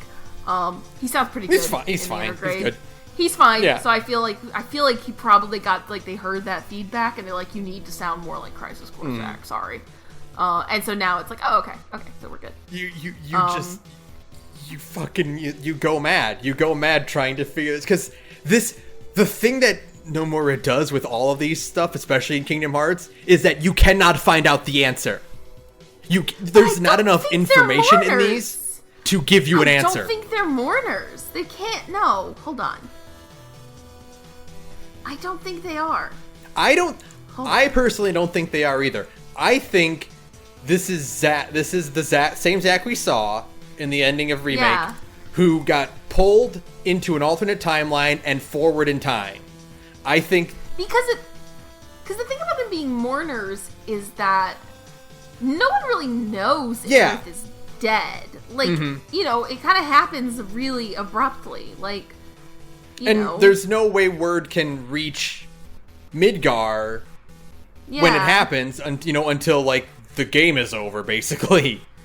Yeah, exactly. Like, and by then, Midgar has been nuked. Yeah. You know what I mean? So, like, it can't be after Aerith is dead.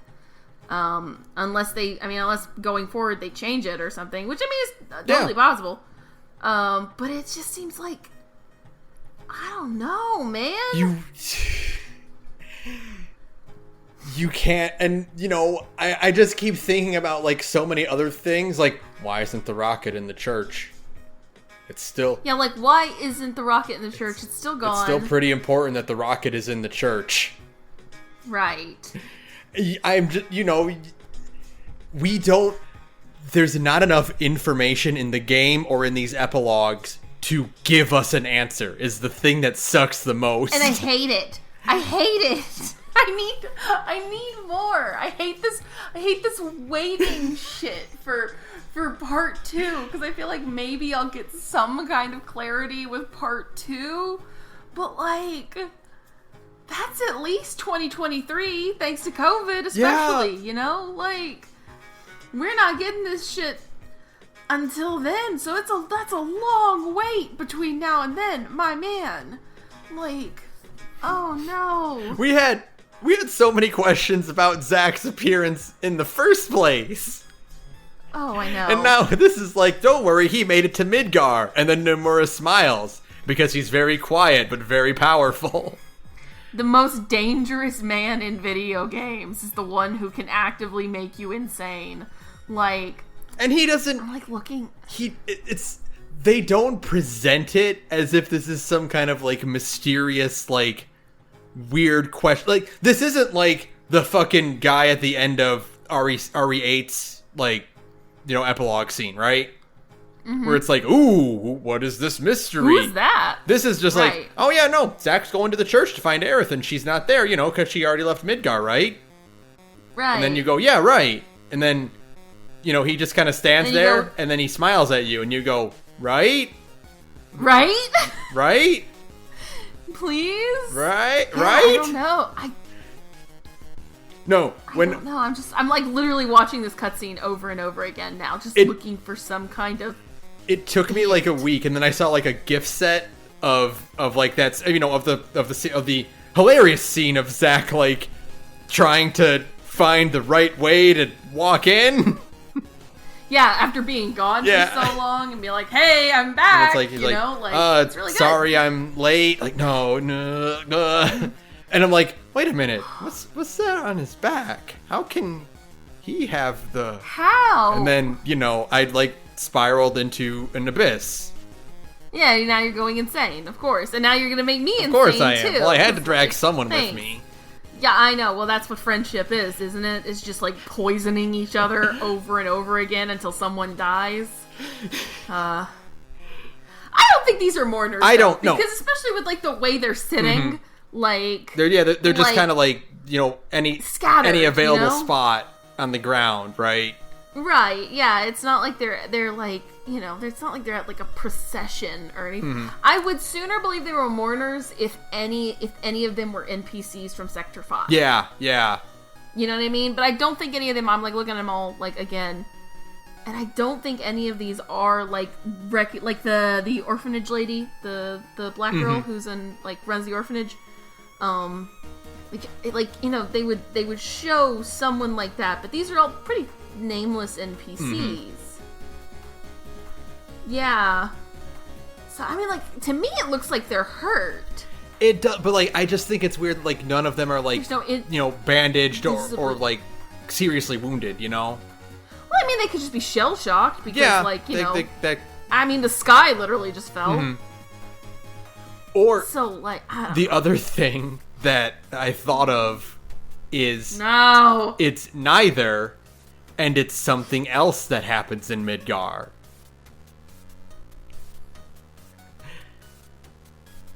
And again, we don't have any additional information besides what's in this video. And it's not like there's like secret clues. Because like all of the things that you can find, like you can like posit, are pretty much right in front of you. Like they don't do the thing where it's like, oh, if you freeze frame and like import the video into a converter and like play the audio that comes out, you hear a recorded message.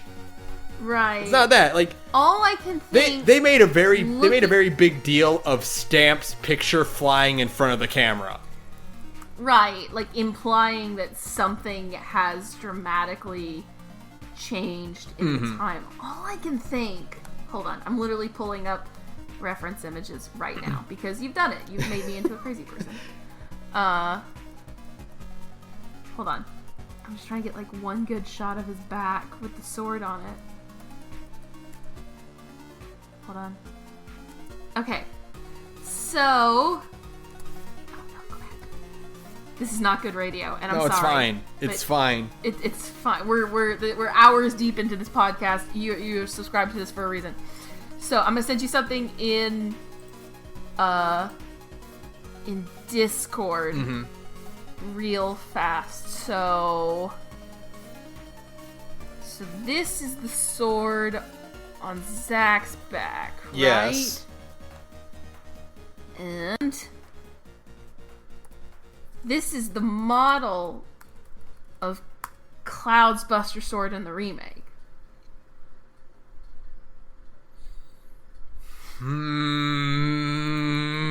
One's rustier than the other.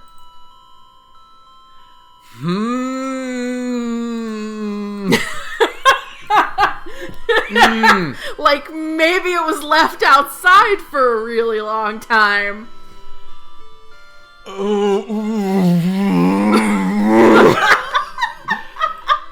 Wait, okay.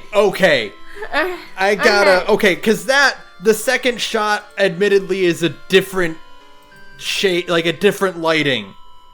Like, but so I don't know, man. You're right. It looks rusty. It looks dirtier and rustier. Like it's been left outside for two. But then again, like, but I mean, I don't know. The plate is still there, so it can't be after FF7. Yeah, you're right. It can't. And because the plate is still there in that shot.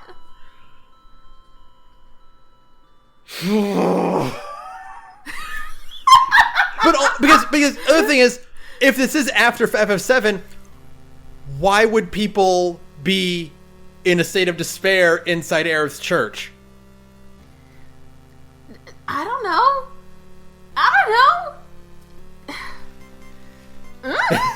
None of this makes sense to me. I'm just pointing out to you a thing I noticed while watching this over and over again is the fact that Zach's version of the Buster Sword looks a whole hell of a lot rustier than Cloud's version of the Buster Sword. And we know that Cloud lets the Buster Sword rust over the course of 2 years between Final Fantasy VII and Advent Children. That's all I'm saying.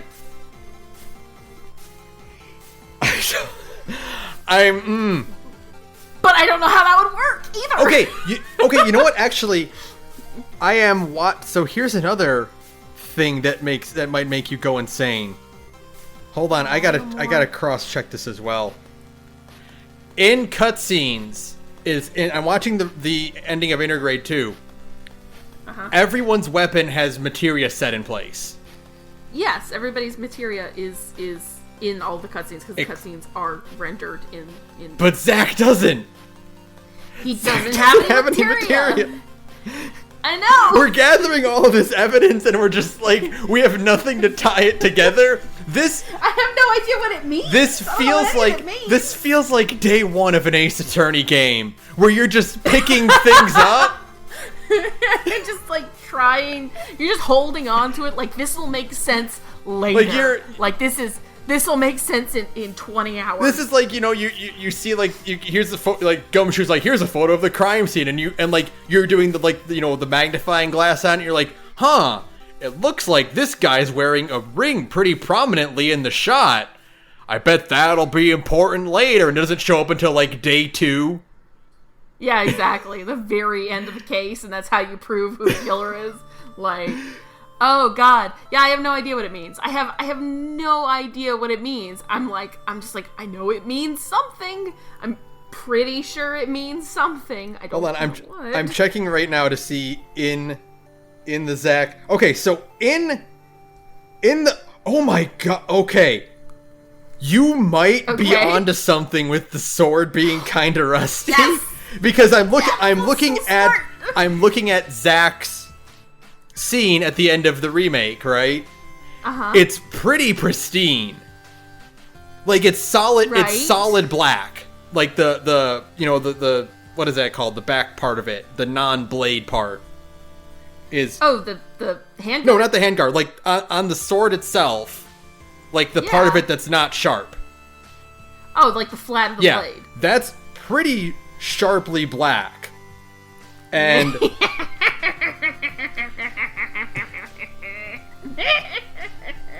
don't know what it means. But I know it's gotta mean something. Just looking for symbols. Feel like but then well, but if it is post game, what I don't know. What? Okay, the thing is, if this is post-game, Zack, what does that mean for the series, right? That's a good point, right? It's like why establish Zack at all? If he's why show Zack at all if you're not going to have him show up over the course of the remake, right? Yeah, like I don't know. Maybe fucking. Okay, so also... No, he's from the fucking future. He's from the past who goes to the future, who then tries to go back to the past to save Aerith. I don't know. But again, he doesn't mention any of this. The way Zack acts is that he just got back to Midgar. He beat all the Shinragoons, and he got back to Midgar. Well, we have no idea. We have no idea if maybe he's some. I know. How could you do this to me? You've poisoned me. You've inflicted literal psychic damage upon me. Oh, I didn't think this episode was gonna be 2 hours, but here we are. There's some shit at the end of Union Cross that I watched a video on recently, and I this is just compounding my insanity. Oh no. I'm just turning me into a gibbering lunatic. What does it mean? Can we talk about Zack? I haven't talked about Zack with you all day. This names keep popping up over and over again. Zack FFVIIR, Zack FFVIIR, Zack FFVIIR. Well, this whole box is full of Zack FFVIIR. Just pointing manically at a fucking cork board covered in notes and string. Oh god, what is it? I don't know. I don't know what it means, Ben. I refuse to try and divine meaning from madness. That way lies insanity, and I'll not traverse it with you. He's got Maybe. He's got, like, a stain of some kind on the handle, on the wrapping, on the handle. Well, that's just from use, because it's literally where he grabs Cloud doesn't. the sword. Clouds doesn't. It's not in the other shot. I know that. What the fuck? I know that, Ben. I'm gonna beat your ass. I'm aware of that. I'm going insane. I don't know. Okay. You know what? Hold on. No, hold what on. are you gonna do? I'm checking later in the scene because I just realized Zach takes a fucking explosion to the back during the fight with the Shinra grunts. And he gets kicked around into the dust a lot. That wouldn't fuck up his sword that much. Who are these people in this fucking church?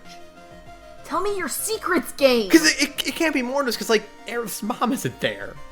Right! And they're just, like, randos and they're just sitting all over the place. And she's not, like...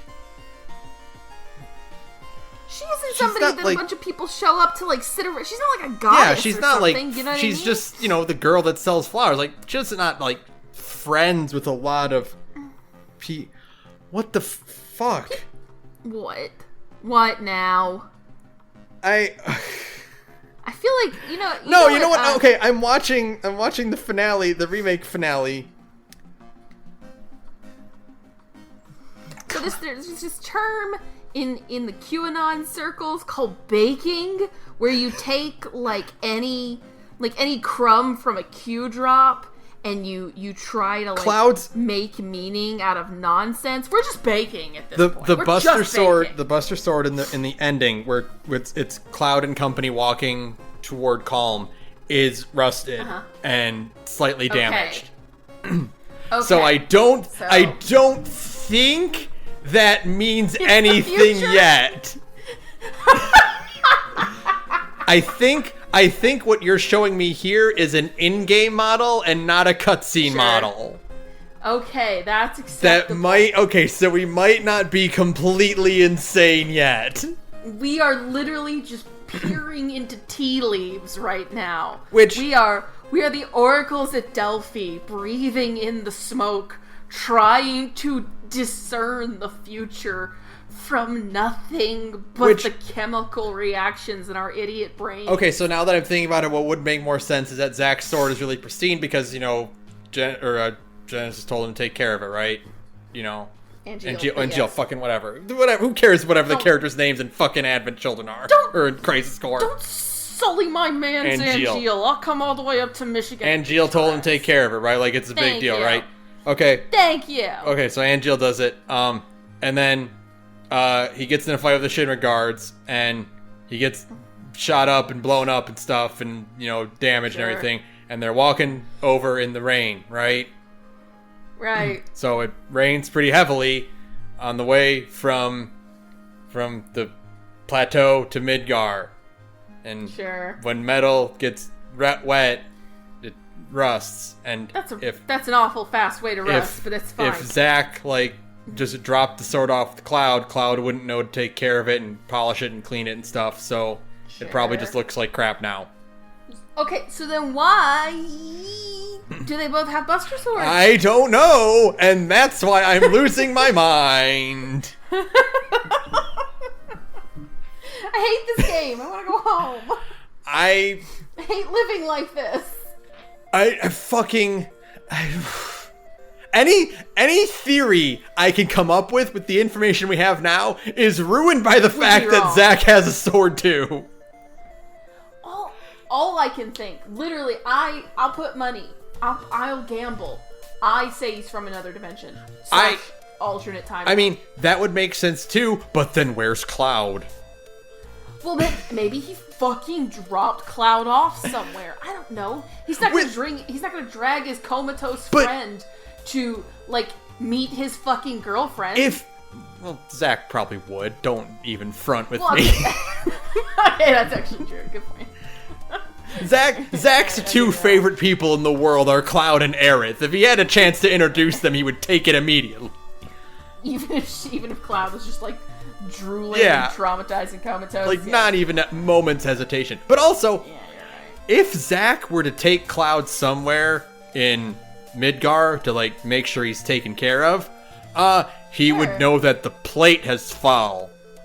Because it's kind of a big deal. I mean, like, and his first thought... And his reaction when he opens the door is like, where's It's confusion, and also... The way he acts is like nothing is wrong. If he was aware of the plate, he would still probably try to find Aerith, but he would have more, concern for her safety. Urgency, instead of just like, how do I introduce myself? Yeah. Right. So then? Like, even, like, it's like, maybe he brought her to Aerith, maybe he brought Cloud Aerith's mom. He can't, because Marlene's with her! Right. And she would... And plus, Elmira would know she would, like, who Zack and Cloud are. And yeah, and she would have, like, opinions on the fact that there's a tiny child here now because of a disaster that happened. And also, she would probably tell Zack that, oh yeah, Aerith is gone. Got kidnapped, that's true. Yeah, so he can't just drop her. I know! None of the parts fit together! No! I want off this ride. I would like to get off of Mr. Bones' wild ride now. I would like to get to the next part of Tetsuya Nomura's wild ride. Wild ride! I don't want it to end, I just need to know what happens next. I need you to tell me. I need a new trailer. I need one new trailer. We've been, like, riding the incline for, like, the thing where, like, a roller coaster, like, we'll ride an incline and then, like, progressively slow down as it gets closer and closer to the top. Sure. We're doing that, and we know the drop will happen. The drop has to happen eventually, right? We're getting to the point where, like, we're entering the the upper atmosphere, and it's getting hard to breathe. But, theoretically... The peak has to happen at some point, and we have to go down. It's gotta happen eventually. And, like, listen, when it does eventually go down, it's gonna kill us. Yeah. The G-forces are going to kill us, and I'm looking forward to it, frankly. Maybe that's the reason. We were talking at the very beginning of this episode about how, like, wow, it's amazing that the Final Fantasy VII Remake came out and didn't, like, instantly obliterate me, And maybe it's just because, like, the whole thing isn't out. Yeah. Once the whole game is out, I'll be dead. Yeah, that'll be it. Then we can just like, and not just because it's going to take so long for it to come out. Yeah. I know. I've been thinking about this for like 2 weeks. I hate this. I hate that you've inflicted this on me. Like, how could you do this to me? I thought we were friends. Some best friend you turned out to be. Why did Sora pay so much attention to his hand at the ending of Kingdom Hearts 3? Like, why did he seem to be expecting Reaper numbers? How could you say that? How did you do that? How do you live like this? You've been a Kingdom Hearts fan for as long as I've been a Final Fantasy, and for a very long time. Even with all the compilation shit, being a Final Fantasy VII fan was pretty straightforward. Like, you always knew what was going on. Things just kind of happened. You didn't really have you didn't ever have to be like, what's going to happen next, because the story was over. No. Yeah, the whole thing was kind of nicely condensed, packed in the Then you get an Advent Children. It's like, oh, well, you know what? Oh, it happened. Okay, well, it's over. It happened. It had some good stuff. It had some bad stuff. I liked it well enough. It's fine. It's not like there was no stinger ending at the end of fucking Advent Children. That was like, there was a stinger ending at the end of Dirge Cerberus, though. I'm gonna beat your ass. We don't talk about that. You gotta get gacked. We gotta put gacked in our bad video game. That'll make it a good video And then there was no question about like what's gonna happen in Crisis Core, because you knew what was gonna happen, because that's a foregone conclusion. It's a prequel. You never would have thought like maybe Zack will live at the end of this one. No. Never. That thought would have never occurred to you ever in a million fucking years. But it occurred to Tetsuya Nomura. Then Nomura was like, what if Zack lived? And then he like did a little Grinch grin. This on us.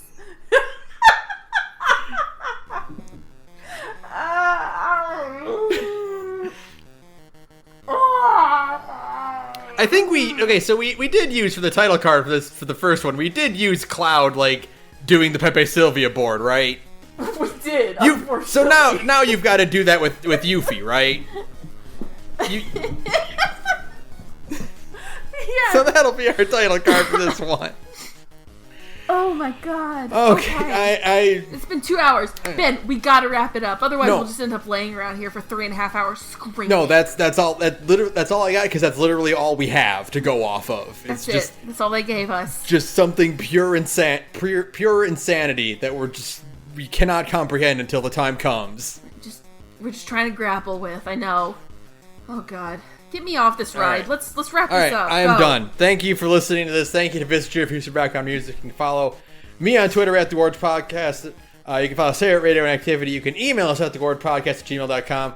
And if you want to listen to Sara talk about other stories that are probably way less complicated than this one, you can listen to her other podcasts. Oh, thank God.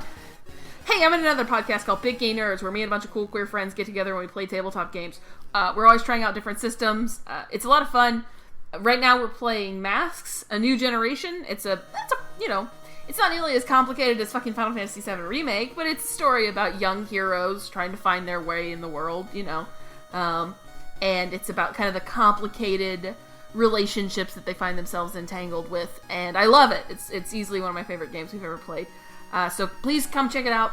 We're at Big Gay Nerds on SoundCloud, and you can find the links to the rest of our social media from there. Thanks. All right, that'll do it for us. What do you got for this one? Oh, it's a simple one, but fuck Jija.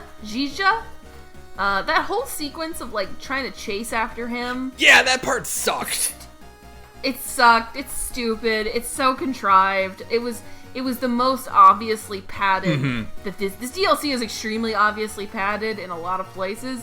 That is where the padding was really. This is when the stuffing fell out of the bra. Is what I'm saying. You know what I mean? For sure. That's the exact moment where the stuffing fell out of the bra, and you just became extremely aware of how padded. Mm-hmm. They had no material for this whole fucking game. But they're gonna make it last 5.5 hours ish. By God, so fuck that shit. That. Good night, everyone. Good night, everyone.